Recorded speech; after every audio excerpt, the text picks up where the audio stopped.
Hey everyone, thanks for checking out this tutorial. I've done a lot of Cinema 4D stuff in the past, but I realized I haven't done a lot of just simple introductions to the UI of Cinema 4D. So really quickly, we are looking at the Cinema 4D screen here. Viewport can be changed. Right now we're looking at sort of the main camera here, the perspective camera.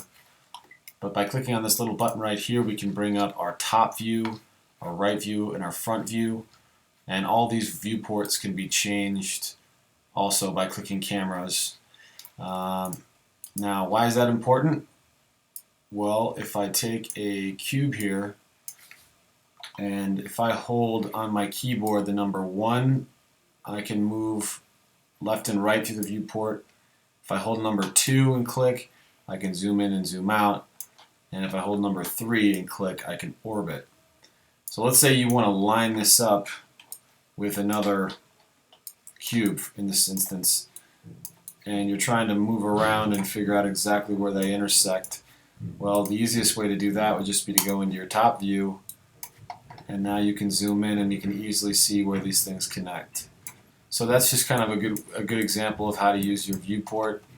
A lot of what I do is just using the hotkeys 1, 2, and 3, but also once you make your cube or whatever object editable up here in the upper left, now all of these become clickable. So this is points mode, where any point can now be clicked and either dragged, or if you hold down your Windows or your command key, you can actually extrude it and create another point if you wanted to, for some reason, create a bunch of points. The line tool, same idea. Lines can be clicked and dragged. Or the polygon tool, which I use the most. So let's say that you're making a building. You would select this, and then you would be extruding various shapes. Maybe you would extrude an inner to make it smaller, etc. So that's kind of an idea of how to use those. If for some reason things get funky and your axis gets moved around, you can use this button here. If it's enabled, that means you can change where your axis point is. So for an animation, maybe if you want an object to grow, you might want to put this at the base or the top of your polygon. And then when you don't want it enabled anymore and you like the positioning of it, just click it, and now it'll be back to being actively moving your polygon around. A thing that we use a lot is, let's say you've made an object and it's something basic like a building or a car or something that you're going to want to reuse. Best thing to do is always make sure that you save this object as a preset. And now over here under Content Browser, if you go to your presets and User Presets, Objects, you'll be able to find that object, and you can just drag it back into your object viewport, and there it is, or double click it in the case of what I did. And now you're back to where you were, and you could, bring in multiples of those. But that's the basic idea behind it. There's a lot of other things, I won't get into it. Your animations down here, just quickly, if you wanted to, say, move this object from here to here, I've just done that by recording a keyframe. Very similar to Premiere Pro or After Effects, if you're familiar with that. Now you can do all sorts of things once you've got your keyframes, such as, do you want to make this just a straight linear progression, or do you want to make it, so this will just make it a constant flow, or do you want to make it stop and start basically between those two values? This is used a lot when we're animating things like cars and maybe birds flying and things like that. So that's another big thing. And then obviously the biggest key of all is going to be what are your render settings.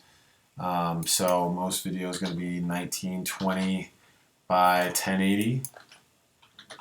So that's usually how you want to do that.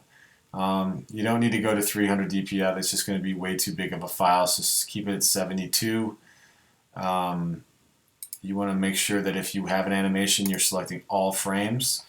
So that's however many you click down here.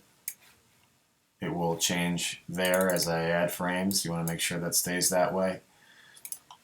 Here's where you'll set a destination to save it, and then you'll click what kind of format you want. So if it's a video, you might want to do just a QuickTime movie there.